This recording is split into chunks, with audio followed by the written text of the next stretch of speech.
மருந்து மலை அதுதான் மாறி வந்து மருதமலை அப்படி மாறுச்சுன்னு சொல்கிறாங்க.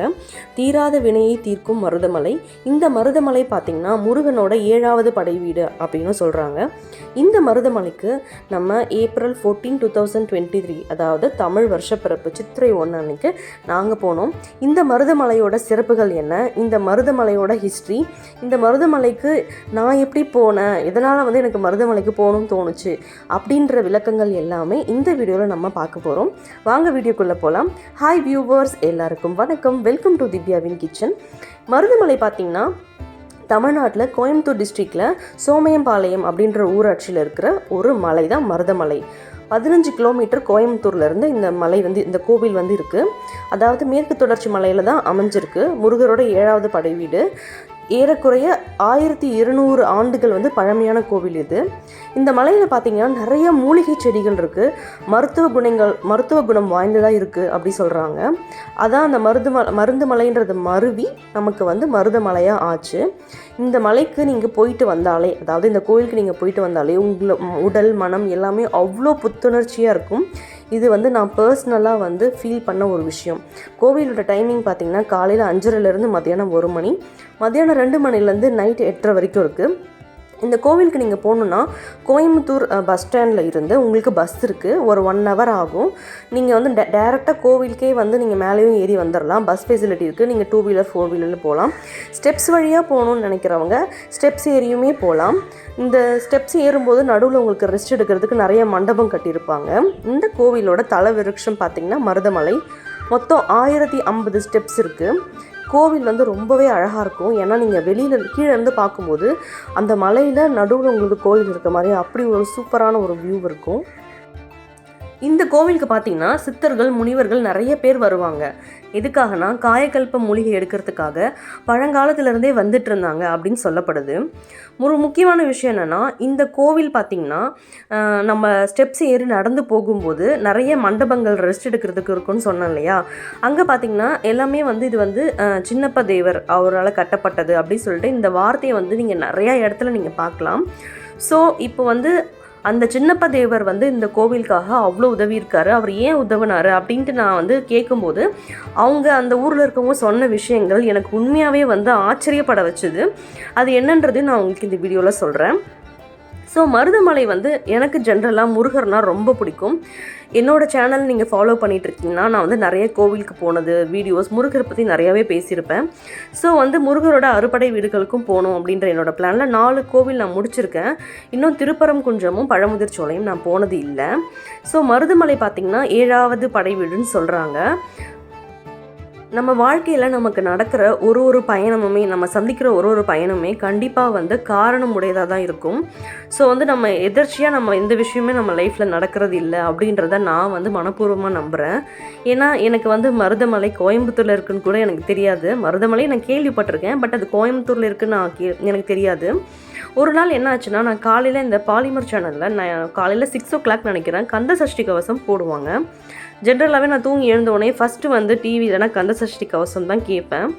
ஸோ வந்து அப்போ வந்து கேட்கும்போது நான் பாலிமர் சேனலில் அப்போ ஓடிட்டு இருந்துச்சுன்னு சொல்லிட்டு வச்சேன். அந்த பாலிமர் சேனல் தான் நினைக்கிறேன், நாட் ஷுர். அதில் வந்து பார்த்திங்கன்னா முருகரோட தமிழ்நாட்டில் இருக்கிற முருகர் ஃபேமஸான கோவில்கள் எல்லாமே வந்து நமக்கு வீடியோவில் அப்படியே வந்துகிட்டே இருக்கும். ஆடியோவில் கந்த சஷ்டி கவசம் ஓடிட்டுருக்கும். அப்போ பார்த்திங்கன்னா வந்துகிட்டே இருந்துச்சு.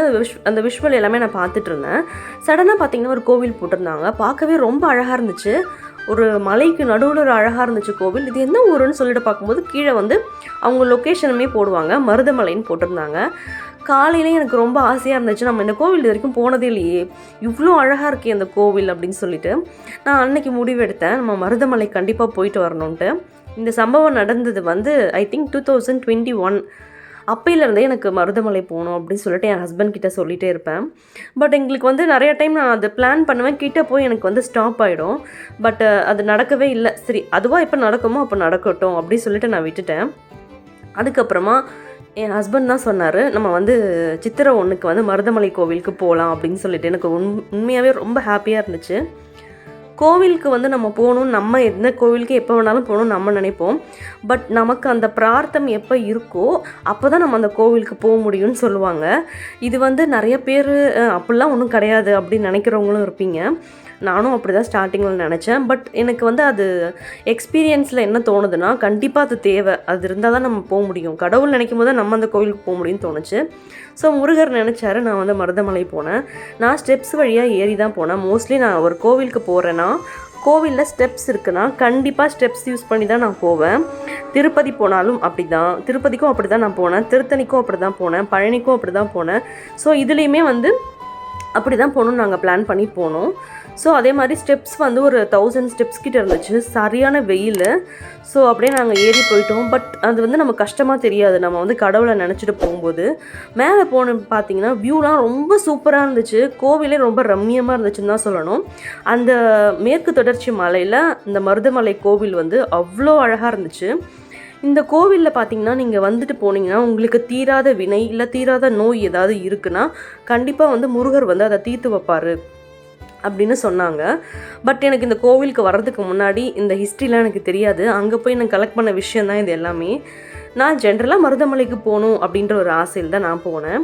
கோவிலோட அமைப்பு, அது இருக்கிற இடம், அந்த சூழல் எல்லாமே எனக்கு ரொம்ப பிடிச்சிருந்துச்சு. கோவிலில் ஃபஸ்ட்டு நீங்கள் ஸ்டெப்ஸ் ஏறணுன்னே ஆதி மூலவர் இருப்பாங்க. ஃபஸ்ட்டு இருந்த கோவில் அதுதான். முருகர் வந்து வள்ளி தெய்வானையோடு இருப்பார். அதுக்கப்புறமா வந்து பக்கத்தில் வந்து நமக்கு வந்து சுப்பிரமணியர் இருப்பார். ஸோ கோவில் வந்து ரொம்ப அழகாக இருந்துச்சு. நான் வந்து ஃபஸ்ட்டு ஒரு டைம் சாமி பார்க்க போனேன். இப்போ க்யூவில் தான் போனேன். கூட்டமாக இருந்துச்சு, சித்திரை 1ன்றதுனால. எனக்கு டக்குன்னு சாமி பார்க்கும்போது கூட்டமாக இருந்தாலும் டக்குன்னு பார்த்துட்டு அப்படியே வெளியே வந்துட்டேன். என்னடா இவ்வளோ சீக்கிரமாக பார்த்துட்டேனே அப்படின்னு சொல்லிட்டு, சாமி வரப்போதுன்னே எனக்கு தெரியல. டக்குன்னு சாமி வந்தோடனே அப்புறம் தள்ளி விட்டுட்டே இருந்துட்டாங்க. அப்புறம் நான் என் ஹஸ்பண்ட் கிட்ட சொன்னேன், நான் சரியாகவே பார்க்காத மாதிரி எனக்கு ஒரு ஃபீல் அப்படி சொன்னேன். அப்புறம் அவர் என்ன சொன்னார், 50 ரூபீஸ் க்யூ இருந்துச்சு அன்னைக்கு. சரி 50 ரூபீஸ் க்யூ கட்டி திருப்பி ஒரு போய் பார்த்துட்டு வா அப்படின்னாரு. எனக்கு ரொம்ப ஹாப்பியாக இருந்துச்சு. எனக்கு ஆனால் தோணலை அந்த விஷயம், நம்ம திரும்பி போய் ஒரு தடவை பார்த்துக்கலாமே அப்படின்னு சொல்லிட்டு. சரின்னு சொல்லிட்டு திருப்பியும் நான் போயிட்டு நிம்மதியாக சாமியை பார்த்துட்டு ரொம்ப ஹாப்பியாக இருந்துச்சு எனக்கு பார்க்குறதுக்கே. ஸோ சென்னையிலேருந்து கோயம்புத்தூர் செம லாங் தான். பட் மருதமலை போகணும் அப்படின்ற பிளானோடு தான் நாங்கள் போனோம். ஸோ அப்படியே சாமிலாம் பார்த்துட்டு அந்த கோவிலில் இருக்கிற எல்லா சன்னதிகளுக்கும் சாமி கும்பிட்டுட்டு, இங்கே தான் தோன்றி விநாயகர் எல்லாருமே இருப்பாங்க, அங்கே இருக்கிற எல்லாமே நிம்மதியாக சாமி கும்பிட்டுட்டு, முக்கியமான ஒரு விஷயம், இந்த பாம்பாட்டி சித்தர் குகை கோவில் அங்கே இருக்குது. இது பார்த்திங்கன்னா கோவிலேருந்து ஸ்டெப்ஸ் உள்ள குகை மாதிரி இறங்கி போகும். நீங்கள் நம்ம ஸ்கூல் புக்லேயே படிச்சிருப்போம், 14 சித்தர்கள் இருப்பாங்கன்னு சொல்லிட்டு. அதில் ஒரு சித்தர் தான் இந்த பாம்பாட்டி சித்தர். இவர் பார்த்திங்கன்னா அந்த காலத்தில் வந்து பாம்பு கடிக்கு வந்து மருந்துலாம் கொடுத்துட்டு இருந்திருக்கிறாரு. அதே மாதிரி பாம்புலாம் வந்து இந்த மாதிரி அத்துமீறி நுழையும் போதெல்லாம் கொன்று வரோம் அவர், அதுக்கெல்லாம் அவரை கூப்பிடுவாங்களாம். அதனால தான் அவர் பேர் பாம்பாட்டின்னு இருந்திருக்கு. ஒரு தடவை வந்து மருதமலைக்கு வந்து இந்த மாதிரி அவர் வந்திருக்காரு. வந்து ஏதோ பாம்பு கடிக்கு மருந்து எடுக்காகவோ இல்லை வேறு ஏதோ ஒரு விஷயமா பாம்பு ரிலேட்டடாக தான் வந்திருக்காரு. அப்போ வந்த உடனே முருகர் பார்த்திங்கன்னா ஒரு ஒளி வடிவமாக அவருக்கு தோன்றி, இந்த மாதிரிலாம் வந்து பண்ணக்கூடாது, அதுவும் ஒரு உயிரினம் தான் அப்படின்னு சொல்லிட்டு முருகரே வந்து அவருக்கு வந்து ஞான உபதேசம் கொடுத்ததால் அவர் வந்து அவரோட மனசெல்லாம் மாற்றிக்கிட்டு அவர் வந்து அந்த கோவில்லே வந்து அவர் வந்து சரணடைஞ்சதுனால இந்த பாம்பாட்டி சித்தருக்கு அங்கே ஒரு குகை கோவில் இருக்குது. இவரோட ஜீவ சமாதி வந்து சங்கரன் கோவில் இருக்குதுன்னு சொன்னாங்க. இந்த கோவிலுக்கு இறங்கி போகும்போது சைடில் பார்த்திங்கன்னா உங்களுக்கு வந்து சப்த கன்னிகள் அவங்களோட சன்னதியுமே இருக்கும். சப்த கன்னிகள்னால் 7 பேர் இருப்பாங்க. அந்த சப்த கன்னிகள் அதில் ஒரு தெய்வம் தான் வராகி அம்மன். உங்கள் எல்லாருக்கும் தெரிஞ்சுக்கும்னு நினைக்கிறேன். ஸோ பாருங்கள், இதான் அந்த சப்த கன்னிகள். ஸோ இங்கேயுமே சாமி கும்பிட்டுட்டு நம்ம வந்து அந்த பாம்பாட்டி சித்தர் குகை கோவிலுக்குள்ளே போயிட்டு நிறைய பேர் உட்காந்து தியானம் பண்ணிவிட்டு எழுந்து வராங்க. பாம்பு சேலை தான் இருக்கும் உள்ளேயுமே அந்த பாம்பாட்டி சித்தருக்கு.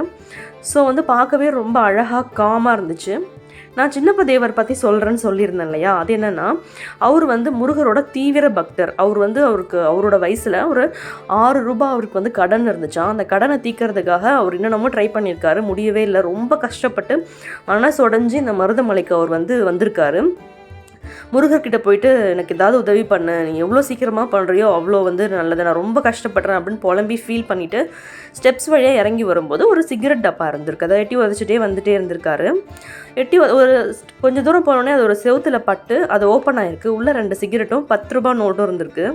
ஸோ ரொம்ப ஹாப்பியாகி அந்த 10 ரூபா நோட்டை எடுத்துகிட்டு போயிட்டு 6 ரூபாய் கடன் கொடுத்துட்டு 4 ரூபாய் அவர் எடுத்துக்கிட்டாராம். ஸோ அவர் வாழ்க்கையில் வந்து ஒரு பெரிய மாற்றத்தை வந்து அந்த முருகன் கொடுத்ததால அவர் ஒரு சாதாரணமான ஒரு ஆளாக இருந்தார்.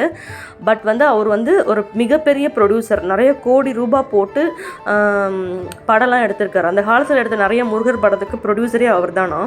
ஸோ அவ்வளோ பெரிய ஒரு மனுஷன் வந்து அவருடைய படம் எடுக்கிறதுல வர லாபத்தில் 4/1 பங்கு வந்து அவர் வந்து முருகருக்காக தான் வந்து கொடுப்பாராம், கோவிலுக்கு இந்த மாதிரி தான் கொடுப்பாராம்.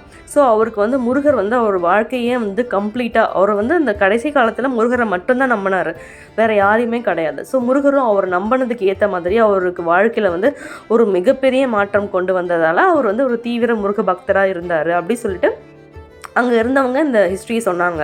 ஏன்னா இங்கே இருந்த மண்டபம் ஃபுல்லாக சின்னப்ப தேவர் இருந்ததால் இந்த ஹிஸ்ட்ரி நான் வந்து கேட்டேன். ஸோ நாங்களுமே வந்து கோவிலுக்கு போயிட்டு ஹிஸ்ட்ரிலாம் நல்லா கேட்டுட்டு முருகரையும் நிம்மதியாக சாமி கும்பிட்டுட்டு அப்படியே ரிட்டன் வரும்போது அந்த கோவிலில் இருந்து சாமி படம், இந்த இழந்த வடை அங்கே நிறைய விற்றுட்டு இருந்தாங்க. ஸோ அதெல்லாம் வாங்கி சாப்பிட்டுட்டு இளநீலாம் குடிச்சிட்டு ஹாப்பியாக மருதமலையிலேருந்து நாங்கள் வந்து வந்தோம். இந்த பிரயாணம் பார்த்திங்கன்னா எங்களுக்கு உண்மையாகவே ரொம்ப பீஸ்ஃபுல்லாகவும் ரொம்ப ரிலாக்ஸாகவும் இருந்துச்சு.